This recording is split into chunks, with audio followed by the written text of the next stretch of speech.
pedagógico está convertendo, depois que terminar a conversão, eu ponho ali no Class para vocês.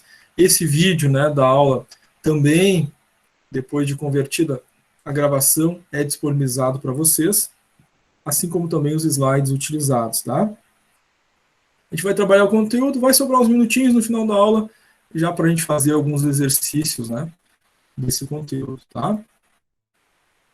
Então, a gente começa com a introdução aos conceitos, né, de comportamento organizacional. A participação de vocês é sempre bem-vinda, tá, gente? Quiserem fazer alguma pergunta, alguma dúvida, né, alguma participação, fiquem à vontade, tá? Então, primeira coisa, gente, o conceito, né, a respeito de comportamento organizacional, ele é um estudo, claro, né, do comportamento humano das pessoas, dos indivíduos, né, das suas ações, atitudes individuais e também, né, dos grupos das organizações. Em função do quê?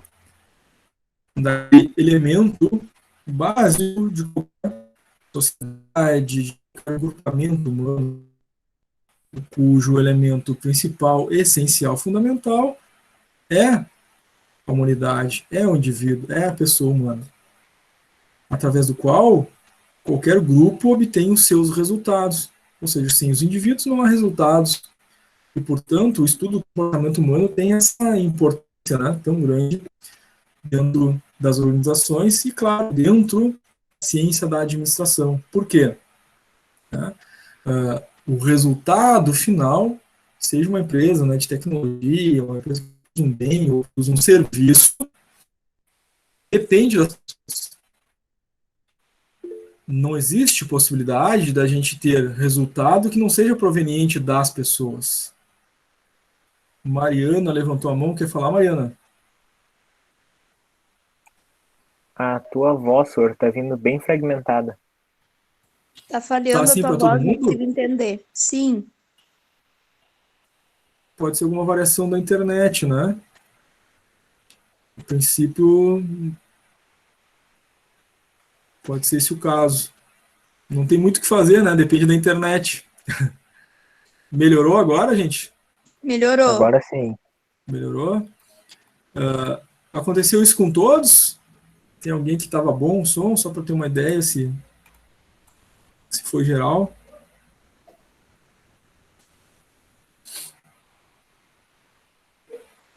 A Brunete colocou que para ela estava perfeito. O Daniel tinha travado antes. A Rita para ela estava ruim. O Luciano melhorou. Tá. Essas são as agruras da vida online, né? Aí depende muito do provedor de internet. Não tem muito o que a gente fazer. Às vezes a gente espera um minutinho, melhora, né? E a gente segue. Mas pelo que estou vendo aqui, o pessoal está colocando no chat, né, que melhorou. Então vamos continuar, tá? Qualquer coisa, gente, se começar a travar, vocês me avisam, né? A gente dá uma paradinha, né? Dá uma melhorada e a gente segue, tá? A vida online é assim, né? Certo? Então vamos lá, vamos aproveitar que melhorou, vamos seguir então com o conceito, né? Comportamento organizacional, estudo das ações humanas, né, e dos indivíduos dentro dos seus grupos, né, dos ambientes organizacionais. A gente estava falando antes que o resultado, né, de qualquer organização vem das pessoas, né? De fato, a organização são pessoas. A organização, as empresas, elas não são o prédio, não são o estoque, não é o dinheiro que está na conta, né, da empresa, não é o sistema, não é o computador, né? Isso são coisas, né? São recursos. A empresa são as pessoas que utilizam esses recursos para atingir objetivos. Então, os objetivos organizacionais são atingidos através e por causa das pessoas. Por isso a importância tão grande, né, do comportamento organizacional enquanto uma ciência, né, dentro das ciências sociais administrativas. Tão importante que, né, esse elemento da ciência da administração se torna uma disciplina dentro dos cursos técnicos, né? Se torna uma disciplina dentro dos cursos de graduação e também pós-graduação da área do eixo de gestão e negócios. Então, o curso técnico de vocês tem uma disciplina a respeito disso, né? os cursos de graduação, às vezes essa disciplina tem nomes, né, diferentes. Às vezes é comportamento organizacional, às vezes é psicologia organizacional, né? Às vezes tem esses nomes diferentes, mas é o mesmo conteúdo, o mesmo princípio, né? Tal importância, né, do comportamento humano nas organizações. Não por acaso, qualquer tipo de grupo humano, né, tem essa essência, né? O resultado daquele grupo vai ser, né, o somatório das ações daqueles indivíduos. Tá? Nas organizações não é diferente e tem esse impacto. Em termos de comportamento organizacional, a gente vai ter os aspectos que são visíveis e os aspectos que são invisíveis nas relações comportamentais. Aspectos visíveis estão ligados, né, às regras, às formas de conduta que são divulgadas, perceptíveis dentro do processo organizacional. No organograma, a gente tem a cadeia escalar, né, a gente consegue identificar lá quem é líder, né, quem está dentro de um setor, quem está dentro de outro setor, né. Então, os indivíduos se comportam dentro dos grupos organizados no seu sistema organizacional visível, por exemplo, né, num organograma, né. As estratégias da organização, ou seja, as políticas, né, de como as coisas acontecem, a dinâmica como as coisas devem acontecer, as regras que estão estabelecidas, elas são claras, são visíveis, né, para as pessoas. Estão lá na documentação da empresa, inclusive, né, a política da qualidade, as instruções de trabalho, né, as regras relacionadas, né, aos horários de entrada, saída, horário de intervalo, né, como as coisas são feitas e como elas devem acontecer. Então, são aspectos visíveis que impactam o comportamento humano das pessoas dentro da organização. Os aspectos invisíveis são aqueles que existem, estão presentes, mas não estão escritos ou não estão, né, descritos em alguma documentação, né, ou divulgados, né, ou são de conhecimento geral. São aqueles elementos que são percebidos pelas pessoas. Né? O clima organizacional, a forma como se sente daquela organização, faz parte da percepção, né? Como cada um vai se sentir naquele espaço. Isso é um aspecto invisível do comportamento, né?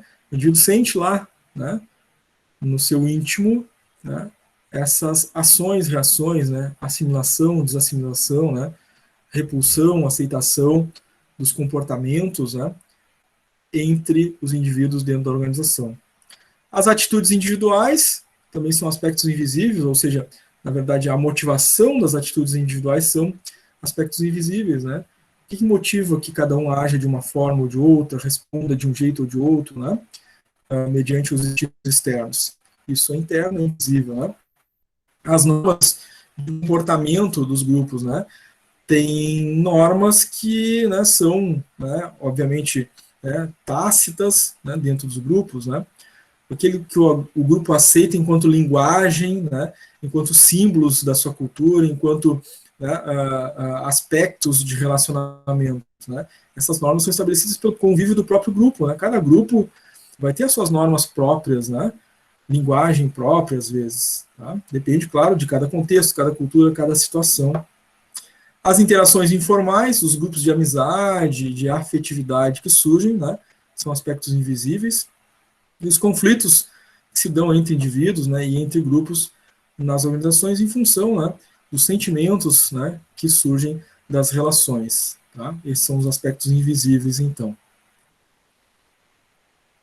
O comportamento organizacional ele tem uma base científica, né? Ele não surge de um processo, né, completamente desconectado do descobrimento, dos estudos, né, do processo científico da administração.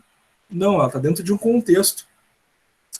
Quem já fez TGA vai lembrar, né, que a ciência da administração começa ali, né, no início de 1902, 1903, 1904, com Taylor e Fayol, né, as teorias clássicas e científicas da administração, e vão surgindo outras teorias ao longo do tempo, né, depois de 1902, 1913 e 1904, vão surgindo outras teorias, até que lá em 1924 surge a Escola das Relações Humanas. É uma pesquisa feita no bairro de Hawthorne, na cidade de Chicago, na empresa General Electric. Esse estudo, que foi feito lá pelo Elton Mayo, ele observava montadoras, né, que trabalhavam dentro dessa empresa. Eles decidiram verificar se alterações no ambiente causavam algum tipo de impacto, né, na produtividade. E o estudo começou dessa forma, no seu primeiro momento, né. Só que eles verificaram que alguns comportamentos se alteravam, né, não só pela questão do ambiente, né, mas também pelo tipo de liderança, como essas pessoas se relacionavam entre elas, né, as sensações que elas tinham, né, a partir do próprio estudo que acontecia, né, sentiam valorizados com aquilo, aumentava a produtividade, uma liderança mais humana, mais compreensiva, né, entendendo a história do grupo, sendo uma liderança mais participativa, trazia também alguns outros aspectos, né, do comportamento das pessoas. E aí se começou a estudar, né, os grupos, né, começou a se preocupar com as relações informais que aconteciam dentro dos grupos, como eles se comunicavam, o que motivava as pessoas. Isso começa com a Escola das Relações Humanas, nesse estudo feito pelo Elton Mayo, né, em 1924, lá na General Western Electric, melhor dizendo. Tá? Logo a seguir, né, nas décadas posteriores, surgiu lá, em 1950, a teoria comportamental da administração, né, onde surgiram ali os chamados behavioristas, né, que buscavam estudar o formato, né, utilizado pelos grupos, pelas lideranças, né, no aspecto administrativo, em relação às decisões das situações que iam enfrentando no cotidiano, né, as dificuldades de relação, como se toma decisão, como se resolve, né, as dificuldades e desafios, né, do cotidiano, né, do estresse, enfim, como se resolve, né, os desafios, né, em termos de metas, como as pessoas se relacionam e tomam decisões frente a esses desafios que vão acontecendo ao longo do processo organizacional. Isso é preocupação e estudo da teoria comportamental da administração. Estuda-se o componente humano e como ele participa desses processos de decisão, né, como essas decisões são tomadas. Tá? Então, o grupo humano é visto como um elemento que toma constantemente decisões sobre tudo o que acontece dentro das organizações. Aquelas elementos de aceitação ou não, né, daquilo que está ocorrendo, e isso causa impacto de como as pessoas se sentem e na sua produtividade, portanto, né, nos processos organizacionais aos quais pertencem. Thales levantou a mão, quer falar, Thales? Só para, não sei se você vai comentar sobre, eu lembro que eu vi quando eu fazia faculdade de administração, administração não, perdão, mas eu lembro que eu li algo sobre o experimento de Hawthorne. O senhor vai conversar sobre a gente com isso, vão passar por isso ou não chega a ser incluso na área de comportamento organizacional? O experimento de Hawthorne, né, a gente estuda ele com mais detalhes lá na disciplina de TGA, né, Teoria Geral da Administração. E lá na Teoria Geral da Administração a gente estuda todas as teorias, né? O experimento de Hawthorne, ele está dentro da teoria das relações humanas, né, que é uma teoria específica a ser explorada lá em TGA, e ele é estudado, esse experimento lá, né? Aqui, para nós, o que importa, né, é esse conhecimento da base histórica, porque nessa disciplina o que importa é o comportamento organizacional, que é um passo mais adiante, né, que aconteceu posterior ao experimento de Hawthorne. O experimento de Hawthorne ele passa aqui como um aspecto histórico dessa introdução da disciplina de comportamento organizacional, tá? Então, quem vai fazer ainda, aqui no primeiro ciclo, a disciplina de TGA, vai ter esse contato específico, né? E vai ser mais explorado esse elemento da teoria das relações humanas. Quem já fez deve lembrar, né, que teve esse momento específico da disciplina em que se estudou diversas teorias, né? Uma delas era a teoria das relações humanas. Tá ok? Muito bem. Legal, muito obrigado pela pergunta, participação, na verdade, aí do Thales, né? Sempre que vocês quiserem participar, gente, façam como o Thales, né? Peçam a palavra, participem, né? Tragam aí as informações, dúvidas, né? Participações de vocês, tá? Sempre melhora a aula quando vocês participam, tá? Dinamiza bastante, né? Fica rica a nossa aula, né? Quando vocês participam. Qual é o objeto, gente, de estudo do comportamento organizacional? Tá? Então, o objeto de estudo é a cultura organizacional, como ela se molda, se forma, né? O que é a cultura organizacional, né? Símbolos e valores, né? Que são criados por aquele grupo dentro da organização. Cada organização vai ter a sua cultura organizacional, portanto. Os processos de mudança, como eles ocorrem, né? E como eles impactam o comportamento das pessoas, como se dá a comunicação entre as pessoas, a comunicação formal, a comunicação informal, a estrutura dos grupos, né? Os grupos formais e grupos informais, o desenvolvimento desse grupo humano, que é tão importante, né? E que depois, no decorrer das teorias da ciência da administração, né, vai formar um componente que é um subsistema da gestão de recursos humanos, né, que é bem mais adiante da teoria de comportamento organizacional, né? Quando surge lá a gestão de recursos humanos com aqueles 5 subsistemas que são trazidos pelo Chiavenato. Um deles é treinamento e desenvolvimento, porque olha e cuida do desenvolvimento das pessoas, né?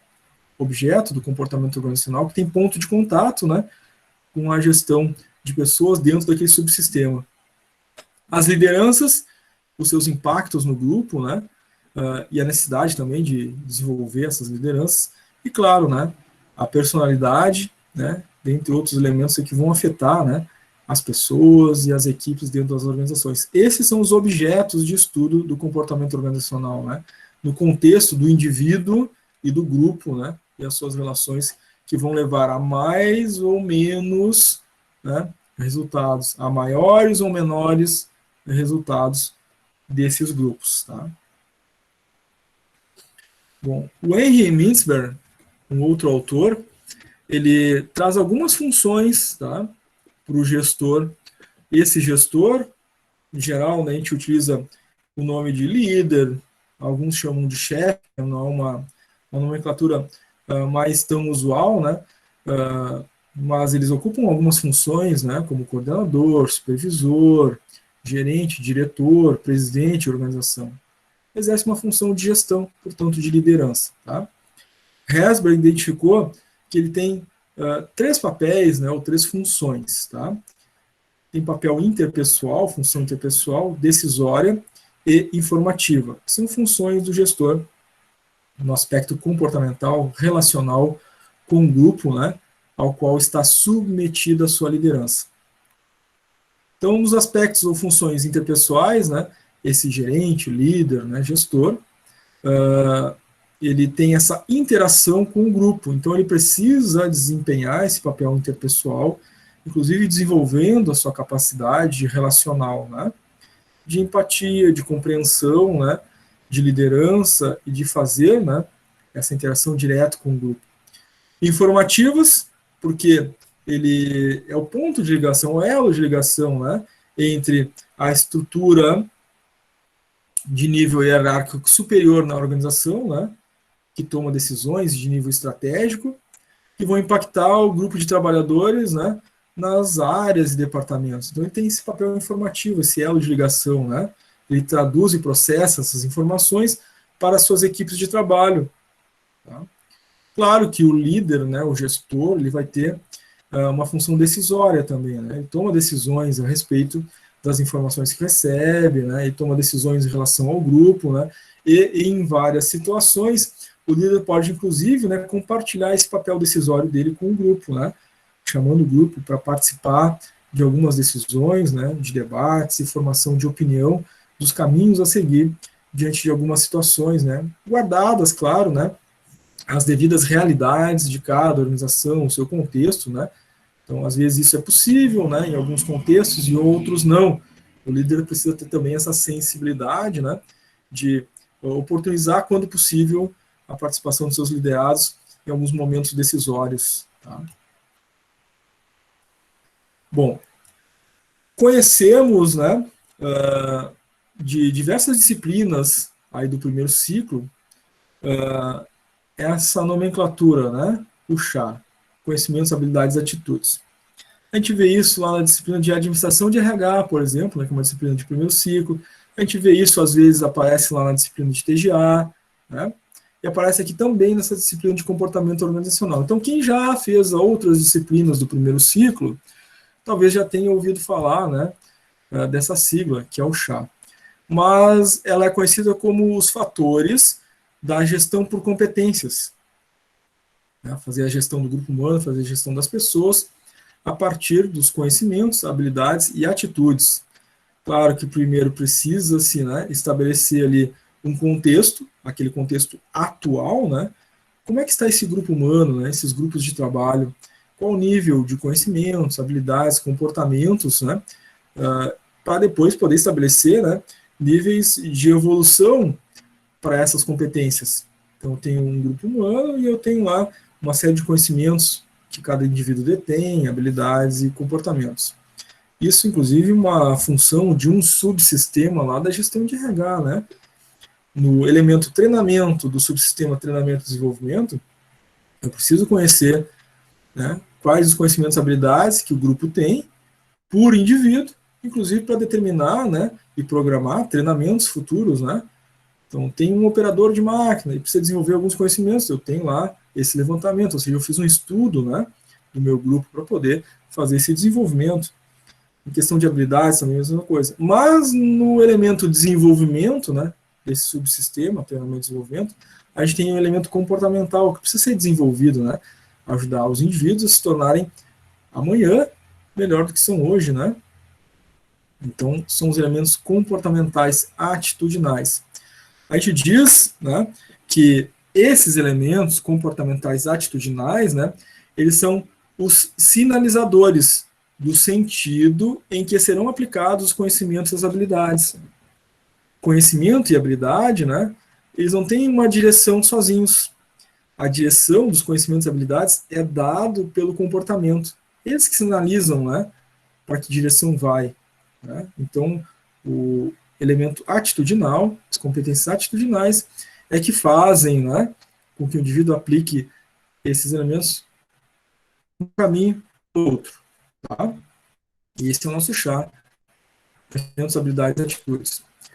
Esse é a base, né, das competências profissionais, aquilo que a gente encontra primeiro na teoria, né?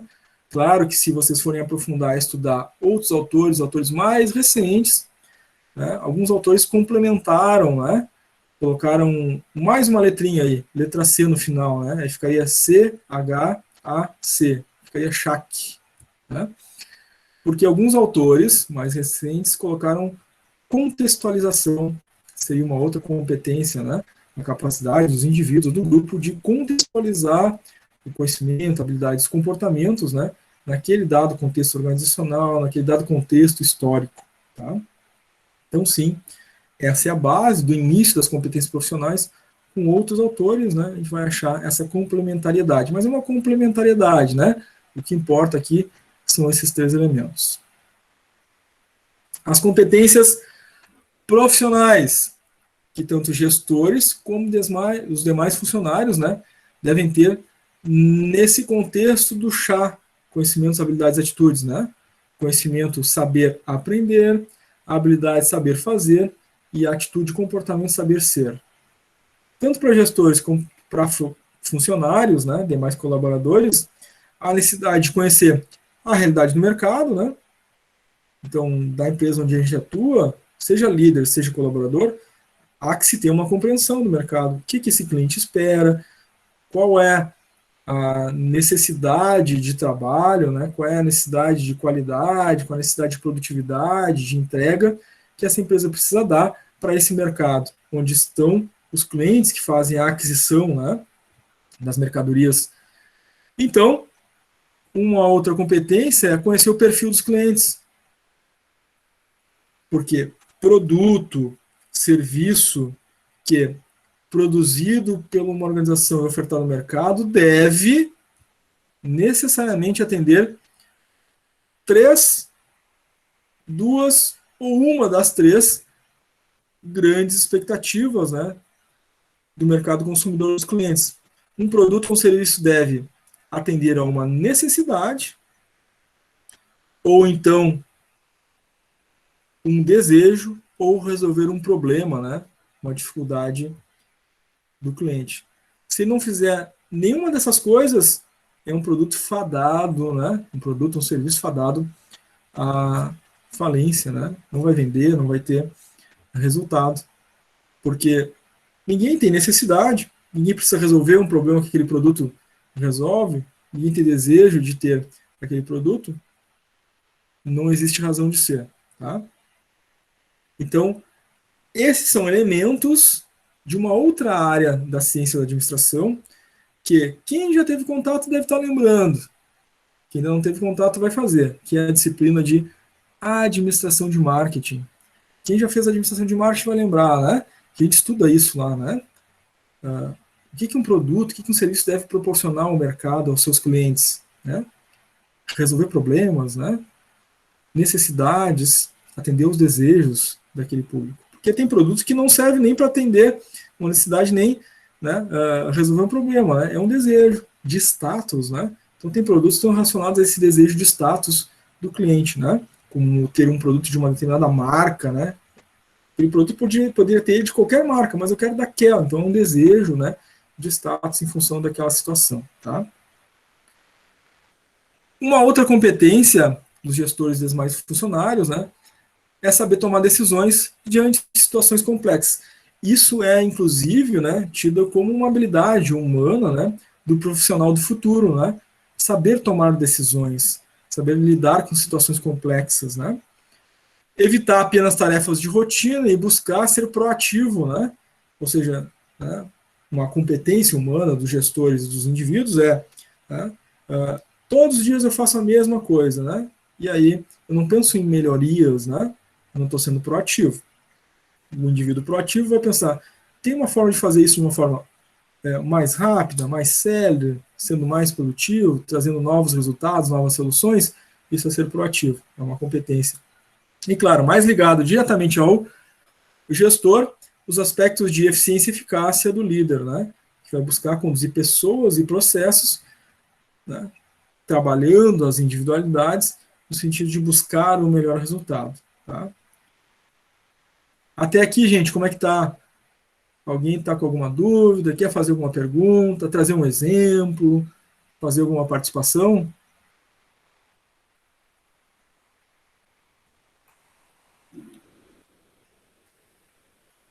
Como é que tá para vocês?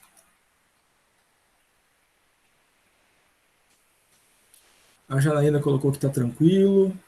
A Daniel também colocou ali no chat tudo certo. Rosângela colocou tranquilo. A Camila também mandou um tranquilo ali no chat. O João Pedro mandou um tranquilo. O Guilherme também colocou ali tudo bem. Explicativo, legal. De vez em quando vocês estiverem mais quietos, eu vou perguntar, né? Se alguém quer participar, se tem alguma dúvida. Porque o professor, quando a turma não participa, né? Ele se sente abandonado, né? Eu sempre vou perguntar para vocês se vocês querem falar, se querem participar, tá? A participação de vocês é sempre bem-vinda, gente, tá? Muito bem. Então vamos adiante. Como comentava antes, gente, tem algumas habilidades do profissional do futuro. Em meados de 2019, né? Um pouquinho antes aí, final de 2018, início de 2019, né? Se tratou bastante, né? Dessa situação, né? Dos soft skills e dos hard skills, né? Ou seja, quais são as habilidades, competências do profissional do futuro? Elas estão relacionadas e tem essa nova roupagem, né, essa nomenclatura que está sendo bastante utilizada ultimamente, soft skills, hard skills, mas elas têm ligação direta com aquelas competências, né, do chá, conhecimento, habilidade e atitude. Tá? As soft skills, né, nada mais são do que os elementos atitudinais. Né? Então, as soft skills são aqueles comportamentos da personalidade humana. As hard skills vão estar ligadas ao conhecimento e habilidades operacionais. Mas se utiliza hoje em dia, né? Esses dois termos estão sendo bem utilizados aí no mercado, né? E diversas publicações, livros, enfim, né? Mas quando se fala de soft skills, vamos lembrar do chá e vamos lembrar dos comportamentos, tá? Ou seja, soft skills fazem relação com o elemento do comportamento das pessoas, dos grupos humanos nas organizações. Além das soft skills, a gente falou que tem, né, o mercado está utilizando aí o termo hard skills, estão ligadas àquelas habilidades que podem ser ensinadas numa capacitação, ou seja, é conhecimento, né? É uma habilidade operacional, né? Conhecer, né? E saber fazer, lá do chá, né? O C e o H, o conhecimento e a habilidade, tá? Nesse aspecto, se relacionam as soft skills como as habilidades mais importantes para o mercado, tá? Foram apontadas aí em 2020, né? Mas são vistas como habilidades do profissional do futuro. Por quê? Com cada vez mais a evolução tecnológica, né? As atividades mais operacionais, né? Que depende de uma operação física, né? Por exemplo, apertar parafuso, né? É uma habilidade. Mas essas são cada vez mais substituídas, né, por um robô, uma máquina, né, até uma AI, né, uma inteligência artificial em algumas situações automatizadas. Então, quais serão as habilidades serem valorizadas, né, para o futuro das profissões? São as soft skills, são as habilidades do comportamento humano, que não podem ser simuladas, né, por uma máquina. Por exemplo, tem essas 10, né? Solução de problemas complexos é uma habilidade humana. Né? Pensamento crítico, criatividade, capacidade de inovação, né? Capacidade de criar. Né? Gestão de pessoas, capacidade de lidar com o outro, ter empatia, no caso número 5 ali, né? Compreender o outro, lidar com os problemas do próximo, né? É uma habilidade, uma soft skill. A inteligência emocional, né? Compreender, né, a si mesmo, né? Conhecer-se a si mesmo, evoluir a partir do conhecimento de si mesmo, né? Ajudar os demais também a crescerem e a evoluírem, né? Isso é inteligência emocional. Orientação para serviços, né? Capacidade de trabalhar pelo todo. A negociação, a capacidade, enfim, né, de lidar com as diferentes situações, né? Negociar as melhores soluções, no sentido de, né, trabalhar para o melhor sempre para o grupo, para o todo.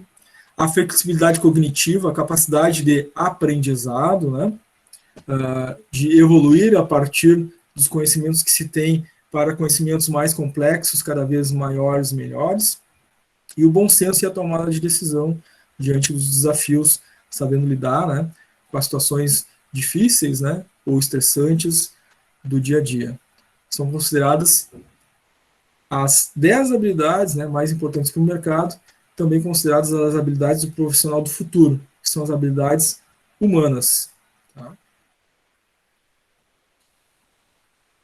Nesse contexto todo, a gente tem os dois elementos importantes, tanto para gestores quanto para os colaboradores da organização, que são a eficiência e a eficácia. A gente pode pensar assim, mas isso é um elemento de classificação de um processo, ou de uma máquina, ou de um equipamento, né? É o processo que é eficiente e eficaz, é a máquina que é eficiente e eficaz. Não, isso também se aplica aos indivíduos, às pessoas, né? No contexto daquelas 10 habilidades ali do profissional do futuro, das soft skills, por exemplo, né? A gente pode ser mais ou menos eficiente, mais ou menos eficaz no uso daquelas competências, né? Então, o indivíduo pode ser mais eficiente quando tem um trabalho que é bem executado, né? É mais eficaz quando o trabalho que foi bem executado é também bem sucedido. Tá? Bom, já antes, né, quando a gente viu ali os aspectos visíveis, né, os aspectos invisíveis do comportamento organizacional, né, nós vimos que tinha um elemento ali chamado percepção. Tá? E a percepção do ambiente organizacional, né, é tida, né, pelos indivíduos, né, como algo a ser avaliado, a ser percebido, né, no ambiente das organizações. Esses indivíduos vão ter mais ou menos facilidade de lidar naquele contexto a partir da percepção que fazem daquele ambiente.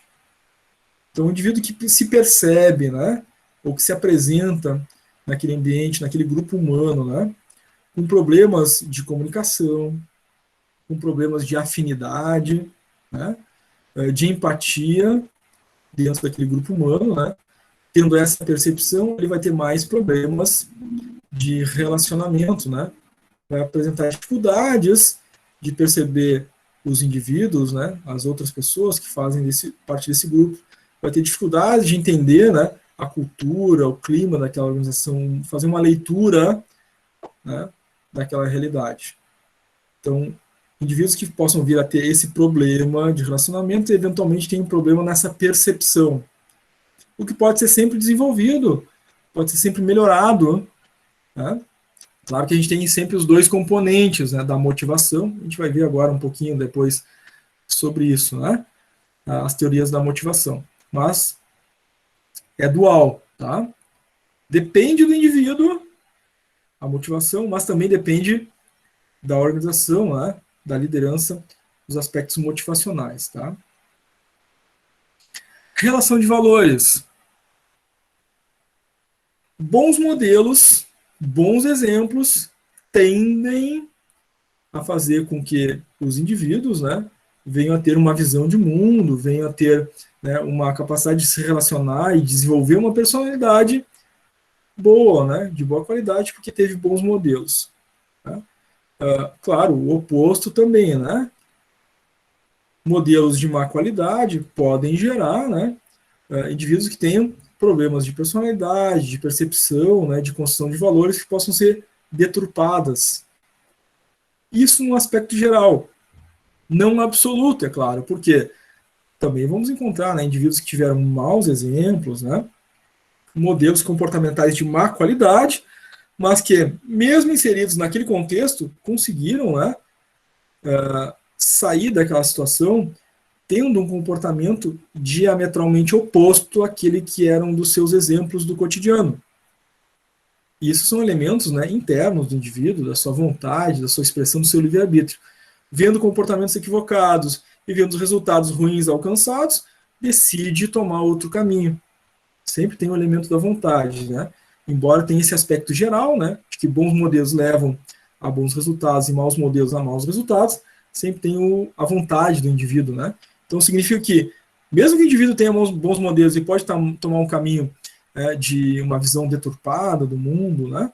Também pode, né? Porque depende da vontade, né? Tem um elemento do livre-arbítrio do indivíduo, né? Seguir ou não seguir aquele modelo que se lhe apresenta, tá? Mas modelos, de forma geral, né, bons ou maus, sempre vão gerar, né, resultados, tá? O exemplo sempre é um ponto base da construção de valores daqueles indivíduos inseridos naqueles grupos humanos. Então, um grupo humano muito comum, né, que todos nós temos, família. Família é um grupo humano, né? E as pessoas são modelos, né, de valores umas para as outras, né? E a construção de valores da sociedade surge da construção de valores das famílias, né? As sociedades são formadas por famílias, né? E as famílias trabalham seus valores lá internos. Então, os valores sociais refletem os valores familiares, né? E no contexto organizacional a gente encontra, né, esses diversos valores, diferentes contextos, né, sendo reagrupados, né, e construindo a sua própria rede de valores dentro do espaço organizacional. Então, tem toda essa complexidade na rede de relação de valores. Nessa perspectiva, existem algumas formas, né, que tanto o gestor quanto os liderados, né, vão gerir as situações, tá? Vão administrar as situações. A administração reativa é a administração proativa.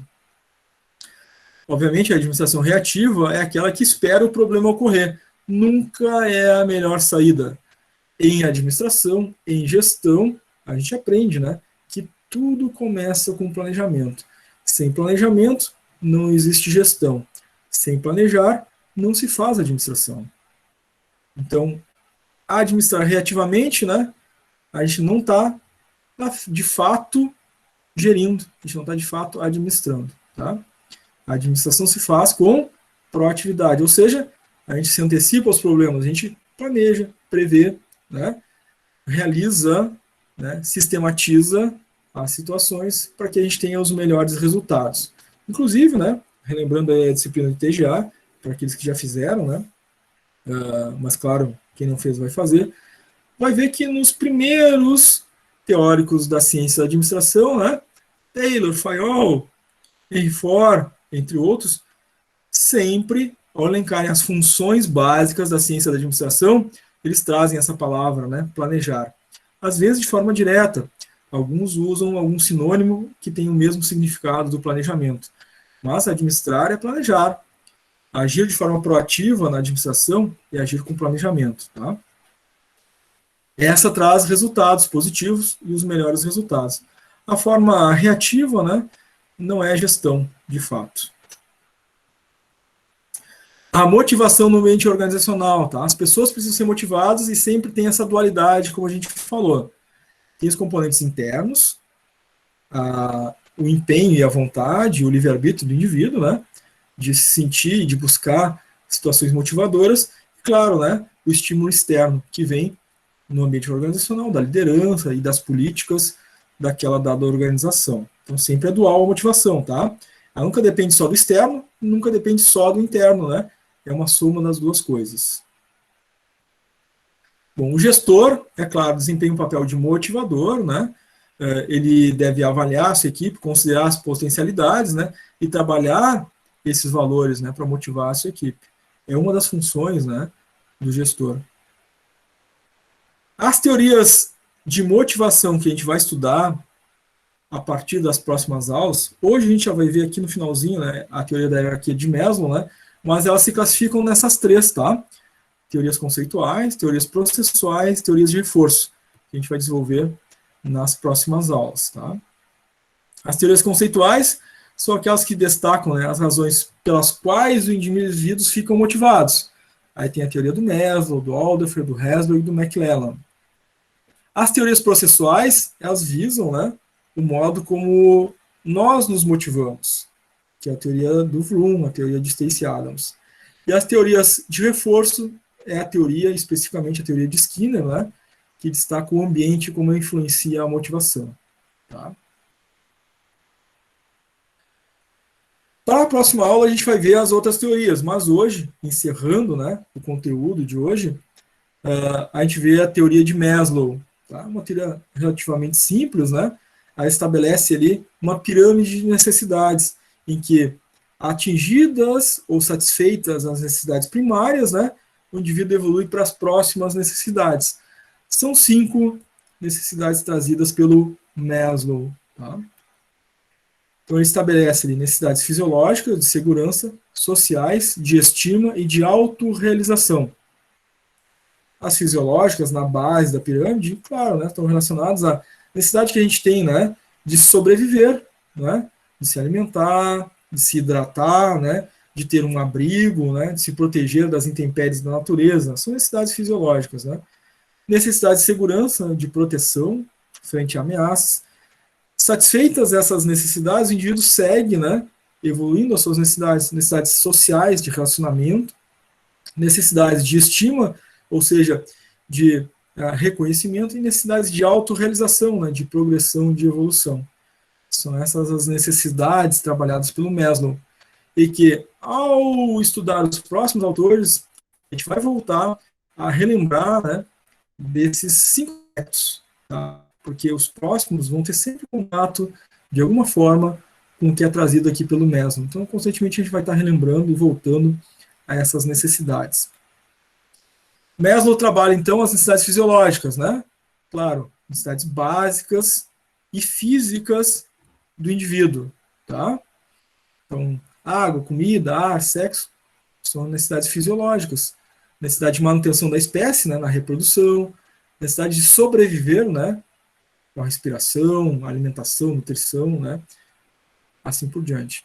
Atingidas as necessidades, a próxima são necessidades de segurança, né, sentir protegido, né, procurar abrigo, né, para a manutenção da sua sobrevivência, para a sua continuidade, né, de si, do seu grupo, da sua espécie.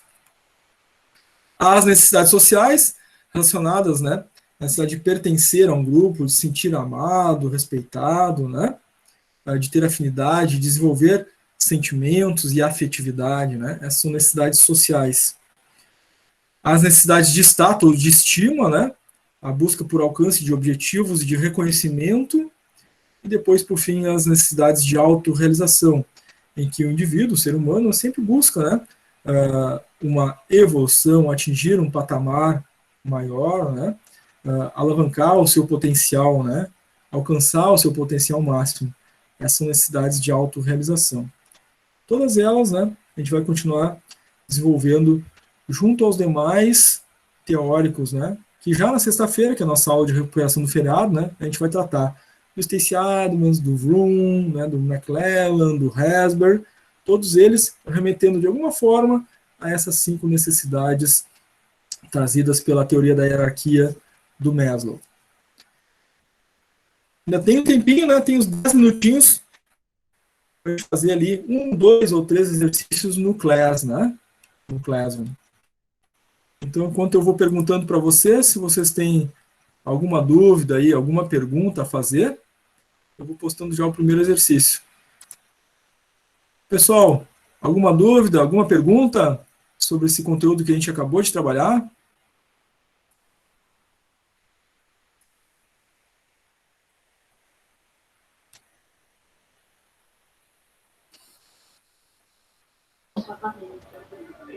Tudo tranquilo.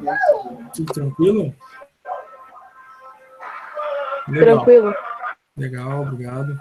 Gabriele também colocou, por enquanto, nenhuma dúvida, né? Mariana também, por enquanto, não. Show, Rosângela. Já indo tudo certinho. O João colocou a explicação bem clara, tranquilo. Legal, João, obrigado. Então, gente, se você não tem nenhuma dúvida de momento, né, do conteúdo que a gente trabalhou, eu já coloquei 2 exercícios, tá? Aí no Classroom para vocês. Para a gente já fazer, né? Aproveitar esses minutinhos finais da aula, já para ver como é que vai ser os exercícios, né? Como é que é o modelo de questão que a gente pode encontrar lá nas nossas avaliativas. Repito, né? Os exercícios são muito importantes, né? Porque é uma outra forma de trabalhar o conteúdo e é uma forma de vocês também, né? Começarem a ter contato com o estilo de questão que vocês vão encontrar na avaliativa dessa disciplina, vão encontrar na prova, enfim, tá? O Daniel colocou ali que está gostando bastante, a explicação, está gostando da explicação, legal, Daniel. A Nathalie colocou por enquanto sem dúvidas. Legal, gente. Muito bem. Então, de momento, né, sem dúvidas, vamos fazer os exercícios ali no Class, tá? Já postei 2. Eu vou acompanhando aqui. Se vocês tiverem dúvidas, perguntas sobre os exercícios, também participem, tá? Por enquanto, no exercício 1, temos 4 respostas enviadas. Estamos 44 conectados, né? Então tem bastante resposta para vir ainda no exercício 1 e 2.